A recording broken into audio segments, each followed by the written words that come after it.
So, I wanted to delve deeper into which nutritional deficiencies can actually cause mental health issues. I've gone through this in many videos, okay? So, B12, having sufficient levels of B12, this is from Optimal Living Dynamics. So, having sufficient levels of B12 is necessary for optimal brain function. Now, what you have to understand is there's a difference between sufficient and optimal, and people need to learn more about Bruce Ames and more about Joel Wallach and understand why people are getting sick that don't have deficiency symptoms yet. People have biochemical individuality for a number of genetic and environmental factors. So, unfortunately, a deficiency is very common, especially in older individuals and vegetarians and vegans.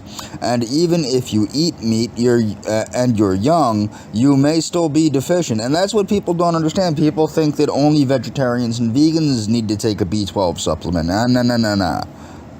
Pretty much most people do. Now, before I start, I want to make sure people understand I'm not a doctor, not a physician of any kind, not an MD, not an ND, not a DO, not a chiropractor. I'm not a nutritionist. I'm not a dietitian. I'm not a physical therapist. I'm not an LPN. I'm not an RN. I'm not a nurse practitioner.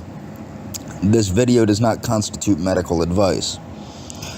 So poor gut health and even psychiatric medications can cause a deficiency. Even psychiatric medications can cause a deficiency in B12. Numerous studies have shown that having a deficiency in B12 leads to symptoms of depression, and B12 levels tend to be significantly lower in people who are depressed.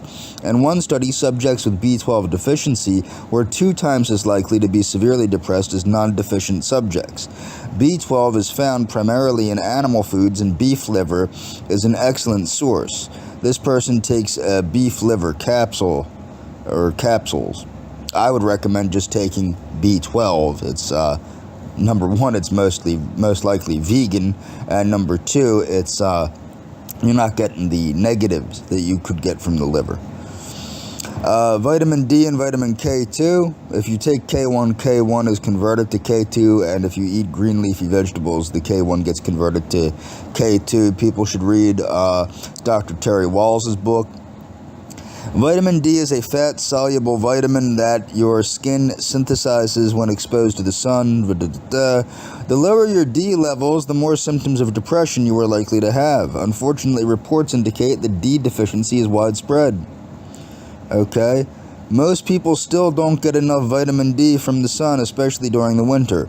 That's why this person recommends taking a vitamin D supplement.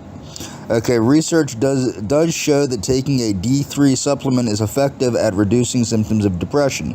This is likely because D increases the production of numerous neurotransmitters, including serotonin, dopamine, norepinephrine, and epinephrine.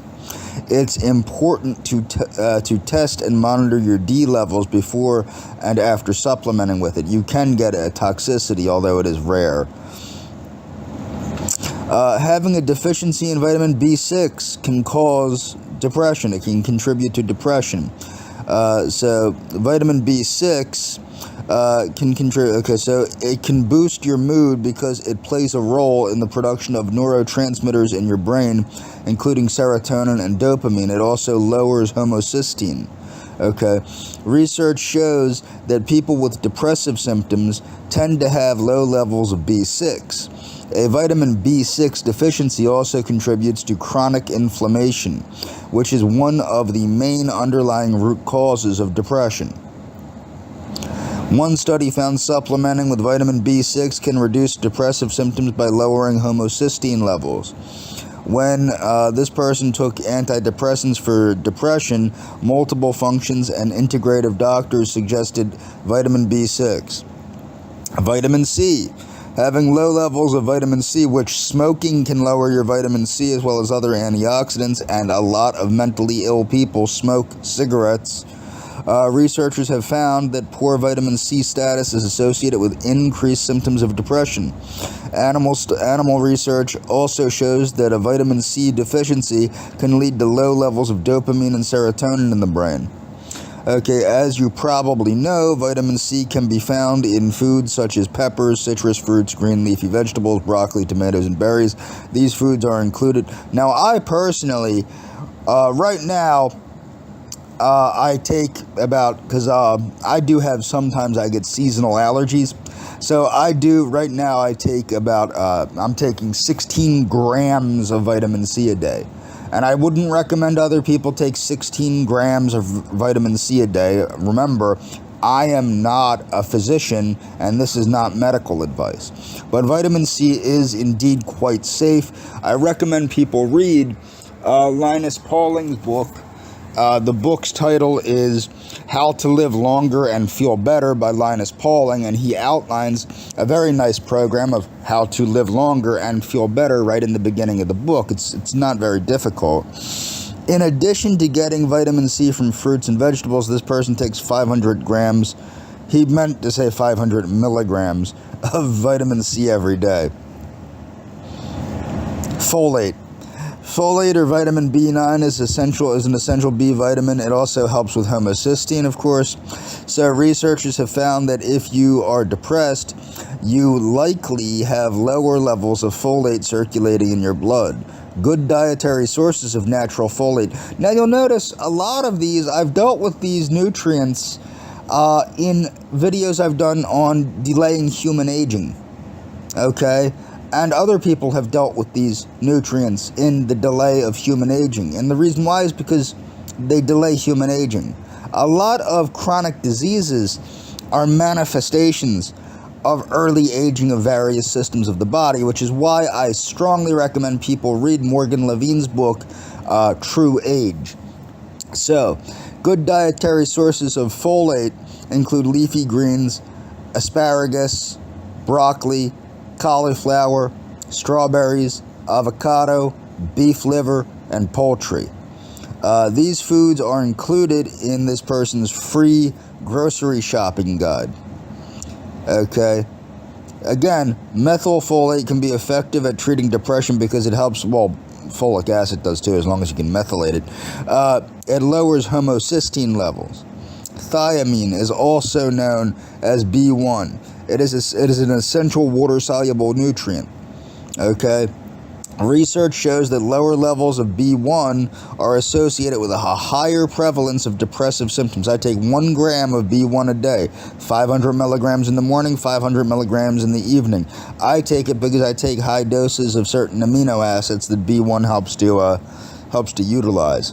Some doctors and researchers believe that postpartum depression is sometimes simply a B1 deficiency. Listen to that. Some doctors and researchers believe that postpartum depression is simply a B1 deficiency. Riboflavin. Riboflavin, or B2, plays a key role in energy metabolism throughout your entire body. B2, I take B2 with boron. I get it from the company Life Extension. If I don't take B2 with boron, I get my boron and my B2 separately from different companies, depending on what's priced the best, you know. But B2 deficiency can affect the entire body. In fact, lower levels of B2 have been found in people with depression. Now, I personally take, I don't recommend anything, of course. I take B complex, and on top of that, I add certain other B vitamins that are safe at very high levels. Okay, so that's how I do things. But then again, I have a different way of doing things than other people.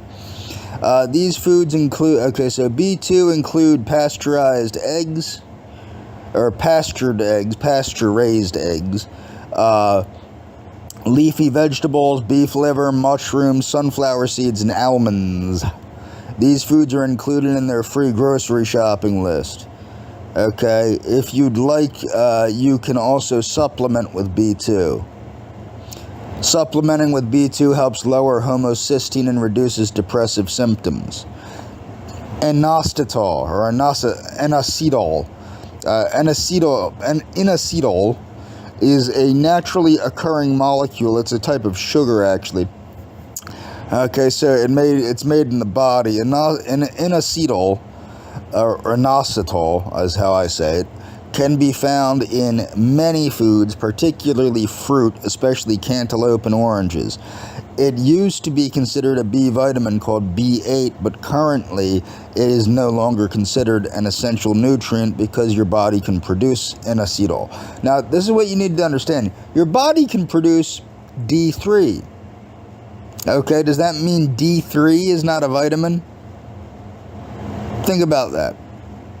The thing is, and this is why people need to read Bruce Ames's triage theory in depth, and I have that in other videos, but you really need to look into Bruce Ames's ideas and Dr. Joel Wallach's ideas.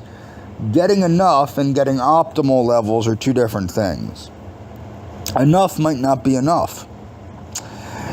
Inositol supplementation has been shown to increase inositol and help treat depression. It increases the levels. Okay, CoQ10. It's necessary for mitochondrial function. Meat and fish are richest sources of dietary CoQ10, including beef, pork, chicken heart, and chicken liver. Nuts and some oils also contain some CoQ10. Research shows CoQ10 levels are reduced in people with depression. One study also found that CoQ10 regulates serotonin levels.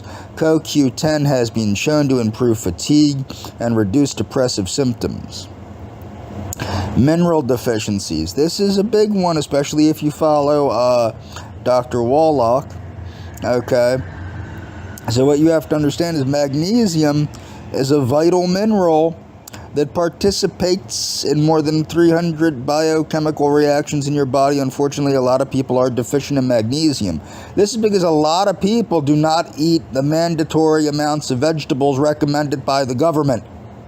Okay? And again, this is why you should look into things like Dr. Terry Walls's research and book and things of that nature. Unfortunately, a lot of people are deficient in magnesium. This is a shame because magnesium is absolutely essential and it's everywhere, but I still recommend taking more of it if you have to. If your doctor tells you to, my doctor told me to, because apparently I'm somebody that needs a little more magnesium than the average person. Researchers have found that people with depression have lower magnesium levels than people without depression. They've also found a significant association. Now, my cardiologist explained to me that magnesium helps with vagal tone. Better vagal tone, less panic, less anxiety, okay? That's how my cardiologist explained it to me. My cardiologist is an actual doctor, not a pretend doctor. On top of this, animal research shows that removing magnesium from the diet results in depressive symptoms. So if you're struggling with depression, it's very important to make sure you're getting enough magnesium. Foods that have magnesium are spinach, chard, pumpkin seeds, almonds, avocado, dark chocolate, bananas. These foods are included in the blah blah, grocery, this and that. Epsom salt baths are another great way to increase your magnesium intake. That's never been proven. It has never been proven that you can absorb magnesium through the skin like that. So don't think that. This person also highly recommends a high-quality magnesium supplement. This is why my cardiologist recommended magnesium citrate, not oxide. Really anything that's not magnesium oxide. Magnesium sulfate, magnesium citrate, they're more absorbable. Zinc. Zinc is an essential mineral for mental health. Like magnesium, it plays a role in neurotransmission and numerous and nervous system functioning. Blah, blah, blah. Depressed patients tend to have lower levels of zinc. Some of the best sources of zinc include oysters, grass-fed beef, pumpkin seeds, cashews, mushrooms, spinach. These foods are included... Okay, whatever, I got to stop saying that. However, if you're deficient, like this person was, he recommends taking a high-quality zinc supplement. Iron carries oxygen, yada, yada, yada. Spirulina, dark chocolate, spinach, sardines, pistachios, and raisins are good sources of iron. Selenium. Researchers have found that depression is associated with low levels of selenium. Brazil nuts are the richest natural source of selenium, but it can also be found in wild-caught seafood, pastured chicken, and eggs, and grass-fed meat. Manganese. Manganese is an important trace mineral. Okay?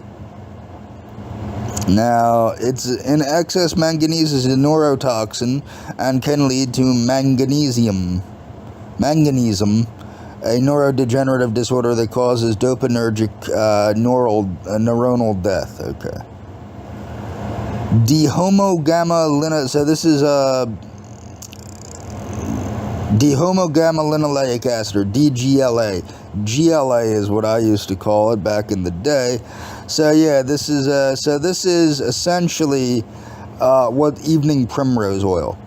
If you read the Omega RX Zone by Dr. Barry Sears, Dr. Barry Sears recommends supplementing with GLA along with omega-3s. This is the omega-6 you want. Omega-3 fatty acids, I use canola oil for this. Everybody's all hot and bothered about marine oils. Amino acid deficiencies that can cause depression, carnitine, especially in vegans. Carnitine comes from meat, okay? You need, if you're a vegan, you don't need to. Your body does make some carnitine, but for heart health, it's sensible to supplement with carnitine. Glutamine, another amino acid I supplement with, lower levels trace to depression. Tryptophan, I don't supplement with that, but your body can make it. Supplementing with tryptophan never helped this person. Yeah, your body makes plenty of tryptophan if you're eating enough essential aminos. Glutathione, okay, there's a lot of things you can do to boost glutathione, including, getting cysteine. Again, if you're getting your essential amino acids, your alpha-lipoic acid, your alpha-lipoic acid is, of course, an antioxidant, and you're getting things like glycine and whatnot, your glutathione should be okay.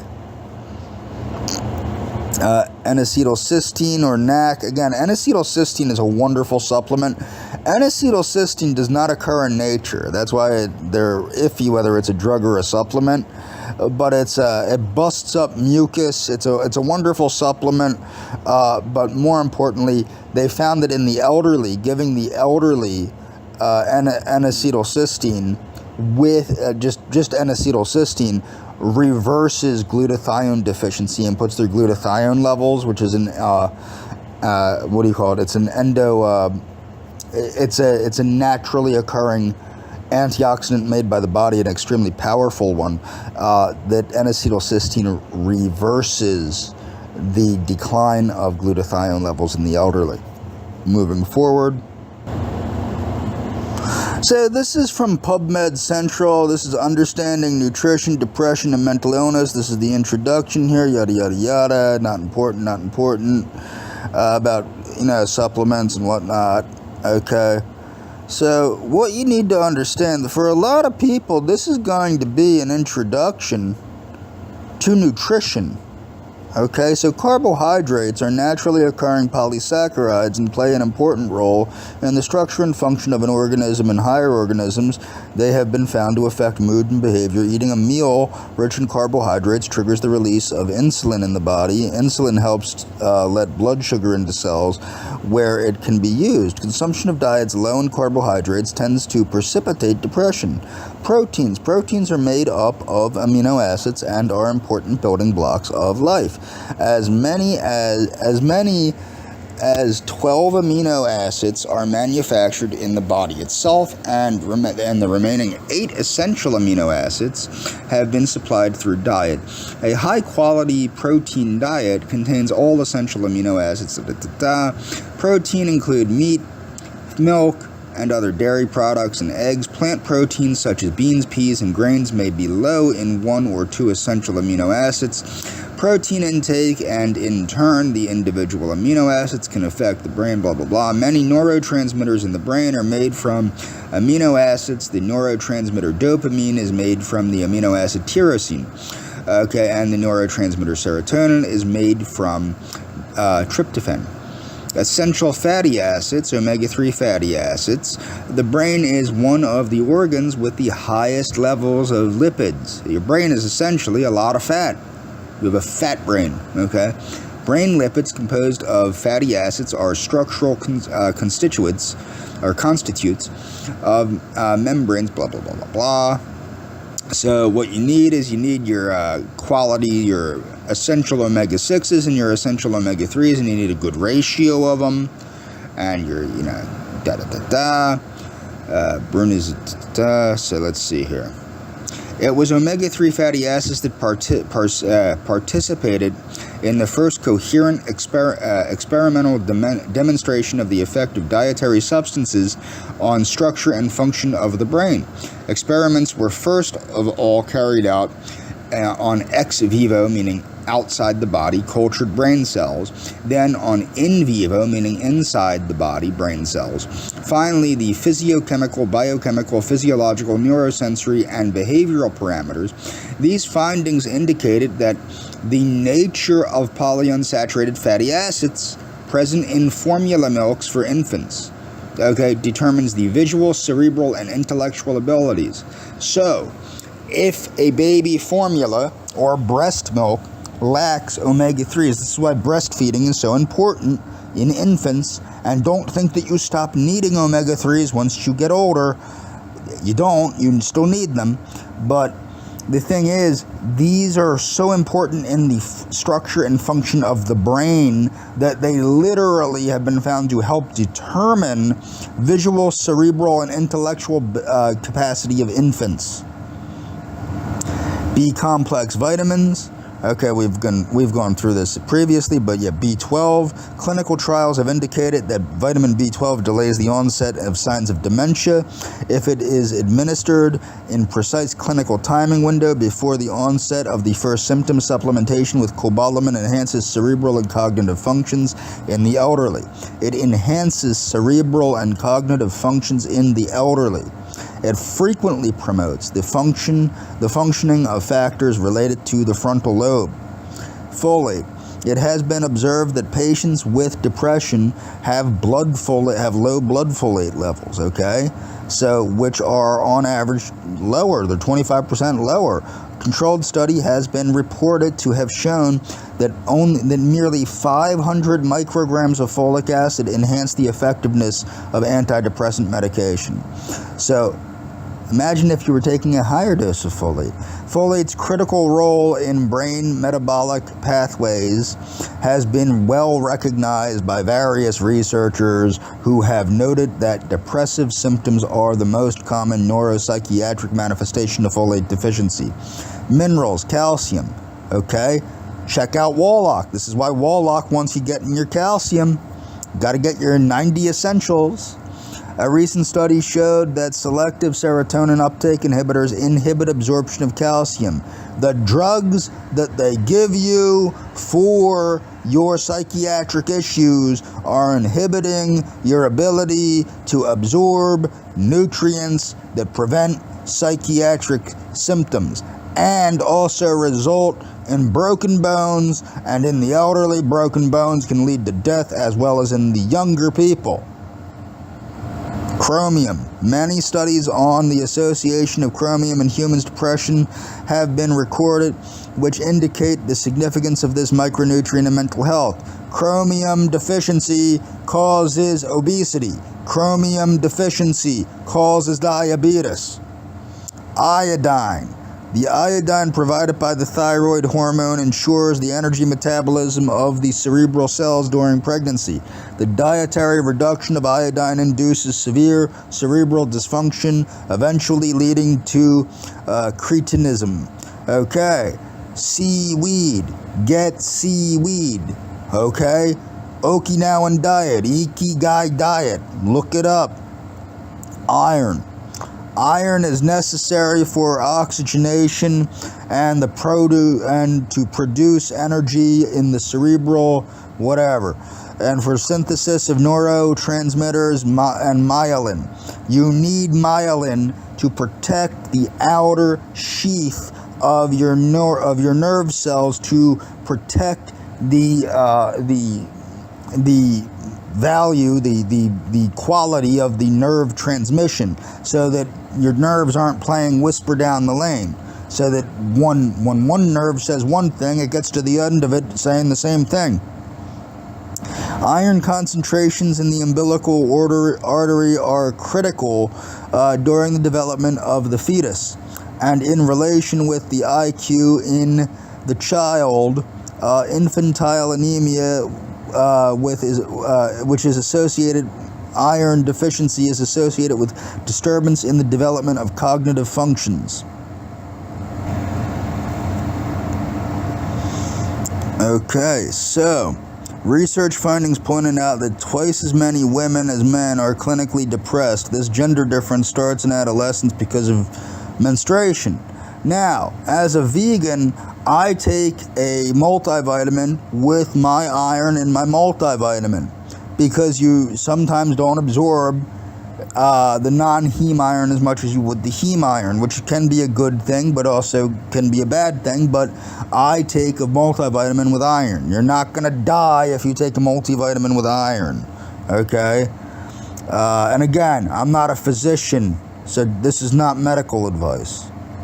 Women of childbearing age experience more depression than during other times in their lives. Yes, because of menstruation. They're losing iron in their menstruation. Lithium, a monovalent cation. Now, this is the thing. Remember, lithium is a drug when prescribed by doctors in ungodly high doses. I was on lithium years back. It caused me to pass out. All sorts of wacky issues, caused low blood sodium and all sorts of crap. What you need to understand, though, is lithium is an essential nutrient at low levels. It's present in sea vegetables at, levels that are safe. Lithium, blah, blah, blah, blah. The role of lithium has been well known in psychiatry half a century into its use.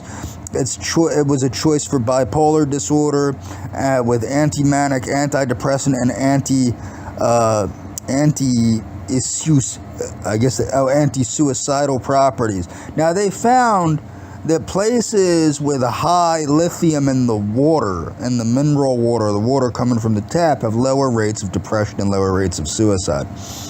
The therapeutic use of lithium also includes its usage as an augmenting agent in depression, schizoaffective disorder, aggression, impulse control disorder, eating disorders, ADDs, and in certain subsets of alcoholism, but adequate care has to be taken while using lithium, the gold standard mood stabilizer in the mentally ill. Lithium can be used in patients with cardiovascular, renal, endocrine, and pulmonary, and dermatological, blah, blah, blah, comorbidity. The use of lithium during pregnancy and lactation in pediatric and geriatric populations needs careful observation. That's because they're using ridiculously, like 500 milligrams and shit like that. You don't even need a whole milligram, I don't believe, if you look. It's micrograms of lithium that are necessary.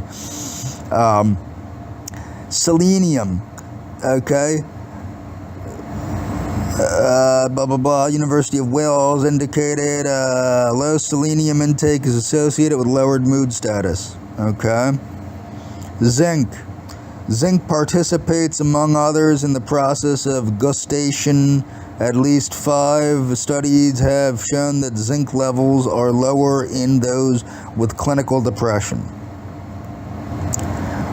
Other physiological and psychosocial factors. Another angle of viewing diet and depression involves old age. When people get old, they don't have the appetite, they don't eat as much, they get skinny, they get sick. Okay, moving forward. So there's a book by, I think his name's Morgenthau, called Smart Drugs and Nutrients. And I highly recommend people read Smart Drugs and Nutrients. This is the most comprehensive list of nootropics online. Nootropics are a class of drugs and nutrients that have a pharmacological effect on cognitive function. Now, what you're going to see here is you are going to see a list of various nootropics. Many of these are nutrients. Some of them are hormones, some of them are herbal substances, some of them are food substances. Okay? Now, I'm not recommending any of these to anyone. Okay, but some people have ADHD, some people have other issues, okay? Now what you're going to notice here, what is this list of nootropics? Nootropic supplements are cognitive enhancers aiming to improve brain function, whether you are looking to treat mild cognitive impairment, improve mental focus. I'm not suggesting anybody take any of these.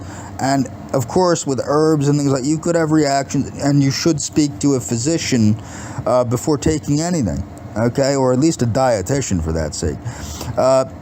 If you are an experienced neurohacker, this is a great quick reference guide to finding nootropics to enhance your mental function. A word of caution, always start off with the lowest effective dose.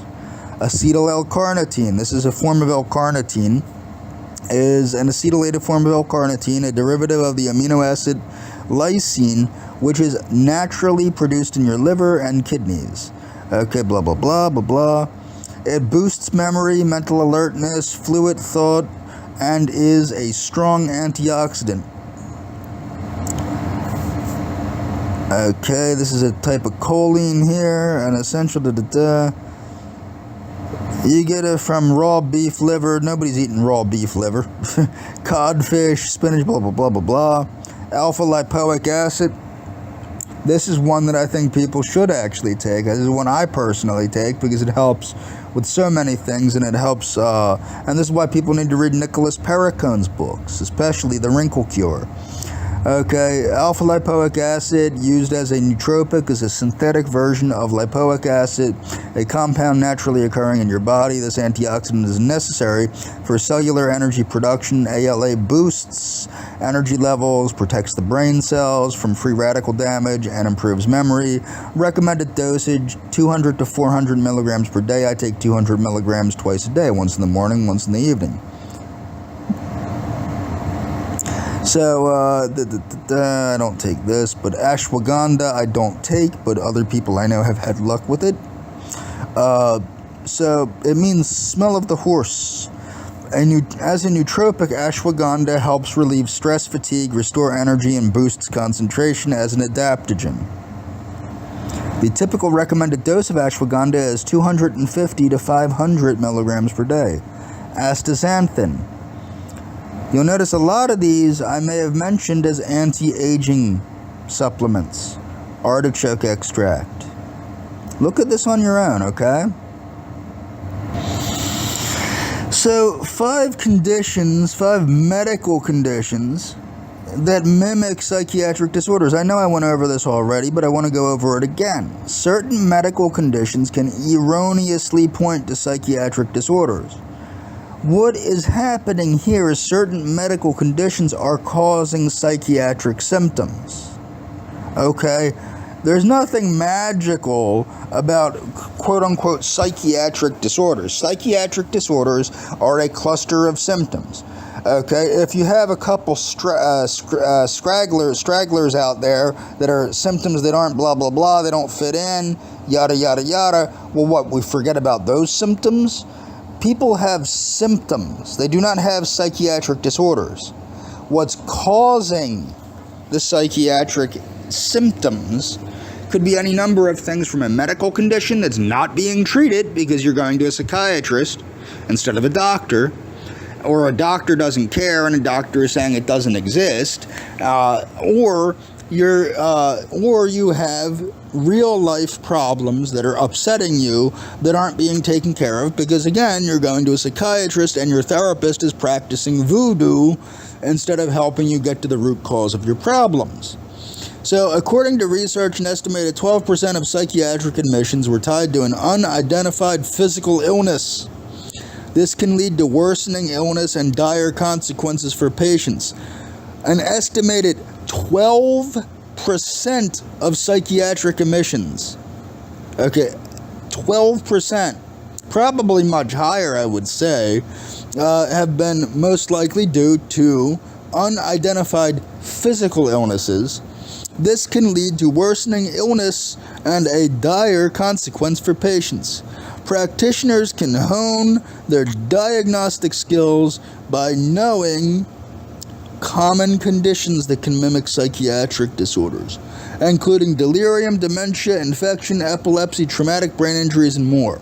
A lot of times, psychiatrists just assume that the epilepsy is part of the disease of the mind. Okay, delirium is characterized by a set of neuropsychiatric symptoms. Okay, global cognitive impairment, disorientation, perceptual disturbances caused by the underlying medical condition or substance-induced dysregulation. In cases of hyperactive delirium, symptoms are often mistaken for those of psychosis or schizophrenia. Dementias. In a patient, if a patient appears to present with a psychiatric disorder, another important consideration is dementia. Some people get dementia at a young age. In cases of Alzheimer's disease, which is estimated to be the cause of 50 to 75% of dementias, behavioral and psychiatric symptoms are common.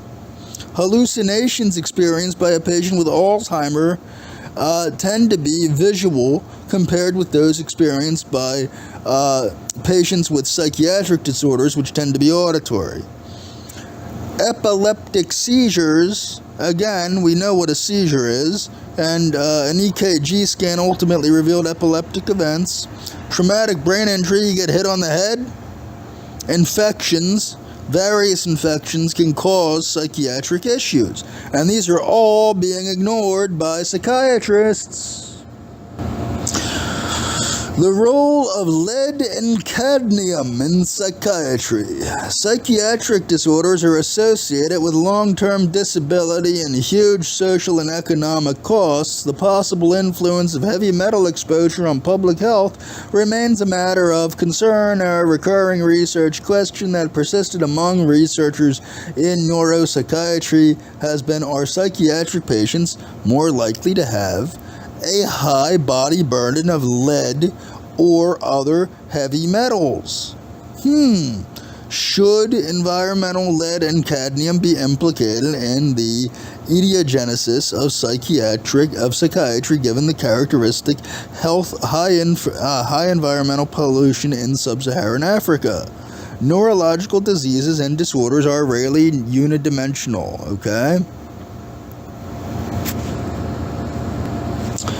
The human brain and metallotoxicity. The human brain is susceptible to a variety of toxic chemicals because of natural selection that favor. Now, what's funny is I've gone over the Hubbard method of detoxification. Okay, the sauna method and all that, and it works. I showed you in the past that it works. Okay, both for the treatment of drug addiction and for getting toxins out of first responders. You can go right to PubMed and look at that. People will say L. Ron Hubbard was crazy. Tom Cruise is crazy. That's what they say. Why do they say this? Because they are giving you an alternative to psychiatric treatment that actually has a benefit. Okay? The high rate of metabolism and high content of polyunsaturated fatty acids also makes it much more susceptible to free radical oxidation, so keep that in mind. That's why, if you're getting enough omega-3s and omega-6s, you also need a higher intake of antioxidants. Lead and cadmium and oxidative stress. The mechanism of lead and cadmium-induced neurotoxicity is that they cause oxidative stress. Lead and cadmium and neurochemical. You can read this all on your own. I'm not going to go through this. It's fairly long. So, recommendation, none of the psychiatric disorders and their severity carries an enormous economic... Okay. That should say the non-recognition, I would assume, moving forward. Inappropriate prescribing. This is from the American Psychological Association. So, research shows that all too often Americans are taking medications that may not work or may be inappropriate for their mental health problems. This is by Brenda L. Smith from the American Psychological Association. Writing a prescription to treat mental health disorders is easy, but it may not always be the safest or most effective route for patients, despite what NAMI says. According to some recent studies and a growing chorus of voices concerned about the rapid rise in the prescription of psychotropic drugs, today patients often receive psychotropic medications without being evaluated by a mental health professional. According to a study last year by the Center for Disease Control and Prevention, many Americans visit their primary care physicians and may walk away with a prescription for an antidepressant, yada yada yada. The use of psychotropic drugs by adult Americans increased by 22%. Psychotropic drugs are valuable tools, yada yada yada. That will help. Prozac opened the floodgates, we know that. So when Prozac was approved by the Food and Drug Administration, it offered fewer side effects than other common antidepressants, leading to a burgeoning class of selective serotonin reuptake inhibitors. Remember, they fuck up your absorption of calcium. Most antidepressants are prescribed by primary care physicians. Lower clinician reimbursement rates for psychotherapy and higher out-of-pocket costs to patients most likely contributed to the declining use of therapy. A growing body of research suggests that antidepressants aren't as effective as many people believe they are. An analysis of all FDA clinical trials for 4 SSRI antidepressants found that the drugs didn't perform significantly better than placebos. Now, mind you, this is from the Psychological Association. I didn't make this up. A growing body of research suggests that antidepressants aren't as effective as many people believe. An analysis of all FDA clinical trials. So they did a meta-analysis of all FDA clinical trials for 4 SSRI antidepressants and found that these drugs didn't perform that much better than a placebo in treating mild or moderate depression, and the benefits of the drugs were relatively small, even for the severely depressed. The study was led by Irving Kirsch, PhD, a clinical psychologist and researcher who is now associate director of the program in placebo studies at Harvard Medical School. Clinical studies of antidepressants also have some common limitations, including the subjective nature of depression rating scales, meaning it's absolute bullshit. Are you a 1 or a 10? Are you a 2 or a 4? Are you a 3 or a 5? You know what I mean? It's bullshit. Selective publication of clinical trials on antidepressants also could cause bias. Okay, you can read this on your own. Psychotherapy may be just as effective as antidepressants. Yeah, because it's a placebo-based thing. Okay? I don't think you're getting much benefit from either, and if you look at the research, it shows it's probably true. Moving forward. Sadly, instead of taking nutrients like B complex vitamins and things like that, many people will take amphetamines. Amphetamines used to treat ADHD, to help them study in college and things like that. Now, what you have to understand is during World War II, German soldiers were given Pervitin, which was an amphetamine similar to the amphetamines used to treat, they treat ADHD, okay? People with autism are given these too, because people with autism usually have co-occurrent ADHD. Okay, drugged, fearless, and berserk. These are some of the side effects of amphetamines that people are taking to concentrate, as opposed to trying a nutritional approach. Okay, Pervitin before the war, blah, blah, blah, longs, da-da-da-da-da. So Pervitin was widely distributed among pilots in the Luftwaffe to prime them for the rigors of long missions, or to ward off sleeplessness and hunger if their planes were shot down. Okay, that was the year of the Blitz, the Germans' relentless and devastating bombing attack on Britain. records, blah, blah, blah, blah, blah. Following the infusion of drugs, Wehrmacht soldiers marched and fought, blah, blah, blah. Yeah, in Britain, blah, blah, blah. German pilots with superhuman resistance to G-forces through drugs, and newspapers described sighting of German paratroopers who were heavily drugged, fearless, and berserk, according to Rasmussen. You can't function. After British intelligence agents discovered Pervitin tablets in a downed German plane, officials hatched a plan to fuel Allied soldiers with a similar chemical advantage. They settled on the amphetamine benzedrine in the form of tablets and inhalants. Britain's Royal Air Force officially sanctioned its use in 1941 to be supplied